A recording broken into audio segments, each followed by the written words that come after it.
বিসমিল্লাহির রহমানির রহিম। একটি হাদিস শুনি, ইনশাআল্লাহ অনেক লাভ হবে।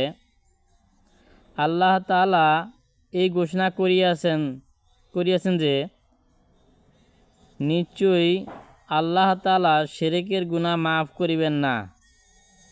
ইহা ছাড়া অন্য গুনার ব্যাপারে যাহাকে ইচ্ছা মাফ করিয়া দিবেন। সূরা নিসা আয়াত 48। অতএব এবং অনুরূপ অন্য আয়াত বিভিন্ন হাদিসে ভিত্তিতে যদিও এইরূপ অপরাধীকে আল্লাহ তাআলা মাফ করিয়া দেন, তবে ইহা ওই সৌভাগ্যের বিষয়। বিভিন্ন হাদিসে বর্ণিত হইয়াছে যে কিয়ামতের দিন তিনটি আদালত বসিবে, একটি কুফরের ও আরেকটি ইসলামের আদালত। এই আদালতের ক্ষমার কোনো প্রশ্ন নাই। দ্বিতীয় হুকুমতের ইবাদত অর্থ বান্দার হকের আদালত।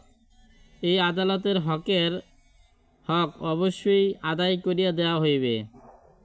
যাহার নিকট পাওনা রহিয়াছে তাহার নিকট হইতে লইয়া দেওয়া হইবে।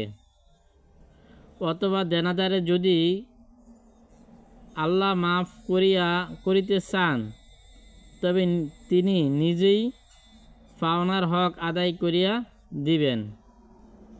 তৃতীয় হুকুমুল্লাহ অর্থ আল্লাহর হক এর আদালত। এই আদালতে আল্লাহ পাক নিজের বকশিসের ও ক্ষমার দরজা খুলিয়া দিবেন। এইসব রেওয়াতে বর্ণনা করেন যে তো আলহামদুলিল্লাহ কিয়ামতের দিন আল্লাহ তাআলা শিরকের গুনাহ মাফ করবে না।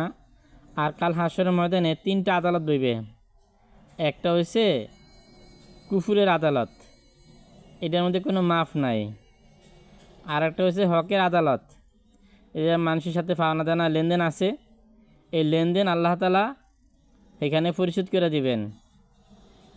এখন আমি যদি এরকমভাবে আমি দেনা হয়ে গেছি, এখন আল্লাহ তাআলা যদি আমাকে ভালোবাসেন তা আল্লাহর পক্ষ থেকে ওই দেনা পরিশোধ করে আল্লাহ আমাকে মাফ করে দিবেন। আর যদি ভালো না বাসেন তাহলে এখন তো আমার নেকি নিয়ে যাবে, আর নেকি শেষ হয়ে গেলে তার গুনাহ আমার আমলনামা সাফায় দিবে। এরকমভাবে তাকে আমার শাস্তি যদি হয় 20 বছর, ওইখানে আরও 10 বছর বাড়া দিব, আর যার থেকে আমি টাকা পাইতেছি হ্যাঁ শাস্তি আরও কমায় দিবে এইভাবে।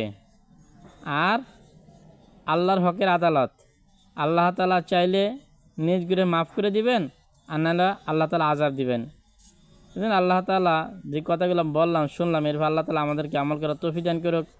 আমিন। ওয়া আখিরু দাওয়ানা আলহামদুলিল্লাহি রাব্বিল আলামিন।